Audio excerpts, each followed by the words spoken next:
तो आज हम बात कर रहे हैं महाभारत के एक बहुत ही महत्वपूर्ण पात्र अर्जुन की। थोड़ा गहराई से देखेंगे। हमारे पास ना धनुर्धर अर्जुन एक समग्र परिचय करके जो स्रोत है उसकी कुछ अंश हैं जी। और हमारा इरादा यही है कि इन अंशों से अर्जुन की कहानी के मतलब जो सबसे अहम पहलू हैं उन्हें समझें। अक्सर सुनते हैं भारत के सर्वश्रेष्ठ धनुर्धर, पर क्या बस इतनी ही बात है? हाँ, ये अच्छा सवाल उठाया आपने। और देखिए, ये अंश भी यही इशारा करते हैं कि अर्जुन सिर्फ एक महान धनुर्धर ही नहीं थे। उनका किरदार तो धर्म, ज्ञान की खोज, फिर वो गहरी दोस्ती और निष्ठा, इन सब का एक जटिल मिश्रण दिखाता है ये स्रोत। अच्छा, उनके बहुआयामी व्यक्तित्व पर जोर है इसमें। तो चलिए फिर इन अंशों को थोड़ा और खोलते हैं। हम जानते हैं कि जन्म उनका माता कुंती और पिता पांडु के यहाँ हुआ, पर इंद्र देवता के वरदान से। जी। तो स्रोत में उन्हें इंद्रपुत्र भी कहा गया है। 5 पांडवों में से एक थे वो। हाँ, तीसरे। और उनकी शिक्षा वो गुरु द्रोणाचार्य के आश्रम में हुई। हाँ। इन अंशों में इस बात पर खास ध्यान दिया गया है कि कैसे अपनी लगन और वो जो असाधारण प्रतिभा थी, उसके बल पर वे धनुर्विद्या में सर्वश्रेष्ठ बने। हाँ। और गुरु के प्रिय शिष्य भी। स्रोत ये बताता है कि उनकी जो सीखने की ललक थी ना, वही उन्हें दूसरों से अलग करती थी। इन अंशों में एक पहलू जिस पर हमेशा बात होती है वो है एकलव्य की घटना। हाँ, वो तो है। गुरु दक्षिणा वाली बात कि द्रोणाचार्य के कहने पर अर्जुन की श्रेष्ठता बनी रहे, इसलिए एकलव्य का अंगूठा मांगा गया। स्रोत इसे कैसे देखता है?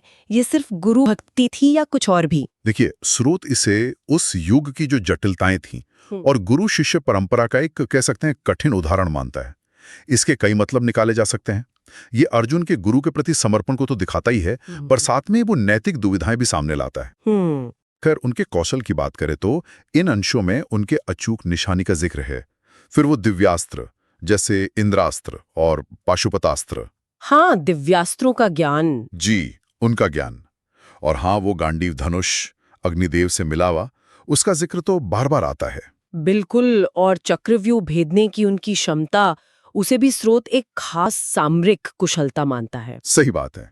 और हाँ, एक और बात जो इन अंशों को पढ़ते हुए सामने आई, उन्हें सव्यसाची कहते थे। मतलब वो दोनों हाथों से एक जैसी कुशलता से बाण चला सकते थे। हाँ, ये कमाल की बात थी। ये तो वाकई असाधारण था। और फिर श्री कृष्ण के साथ उनका जो रिश्ता है, स्रोत इसे सिर्फ दोस्ती नहीं कहता। नहीं, बिल्कुल नहीं। बल्कि एक गहरा आध्यात्मिक और मार्गदर्शक रिश्ता दिखाता है। निश्चित रूप से।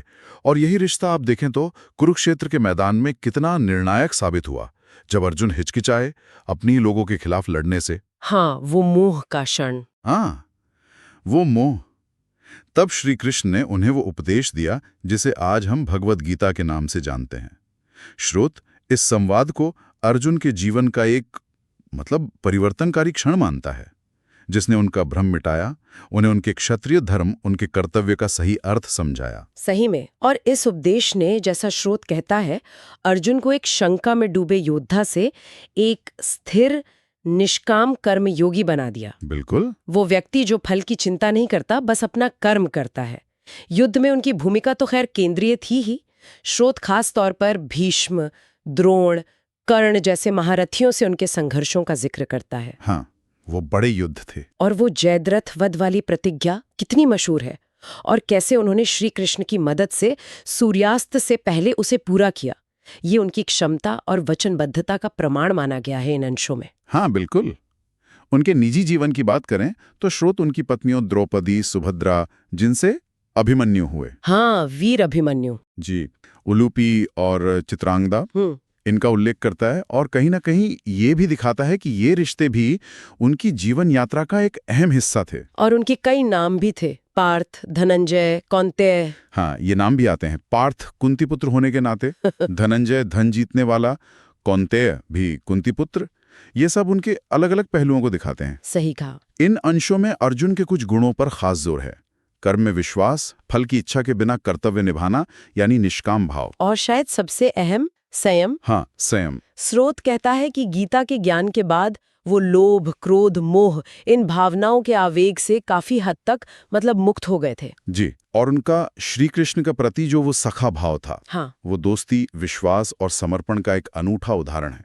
स्रोत ने इसे काफी महत्व दिया है। तो इन सब अंशों से गुजरने के बाद सार यही निकलता है कि अर्जुन सिर्फ एक अजेय योद्धा ही नहीं थे। नहीं, उससे कहीं ज्यादा। हाँ, वे धर्म, कर्तव्य निष्ठा, ज्ञान की प्यास और आत्मनियंत्रण के भी प्रतीक बनकर उभरते हैं, जैसा ये स्रोत दिखाता है। बिल्कुल, उनका जीवन और खासकर गीता से मिला वो ज्ञान, वो आज भी हमें रास्ता दिखाता है। ये सिखाता है कि मुश्किल हालात में भी सही चुनाव कैसे करें और अपने कर्तव्यों पर कैसे टिके रहें। और यहीं पर एक विचार करने वाली बात सामने आती है, जिसका इशारा स्रोत भी करता है।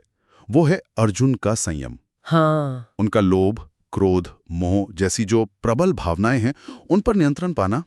अब सोचिए, आज की दुनिया कितनी तेज रफ्तार है, कितने भटकाव हैं, हर तरफ ध्यान खींचने वाली चीजें हैं। बिल्कुल। तो ऐसे में अर्जुन का ये आत्मनियंत्रण कितना प्रासंगिक है, और क्या हम उनके इस गुण से आज के जीवन के लिए कुछ सीख सकते हैं? ये एक सोचने वाली बात है।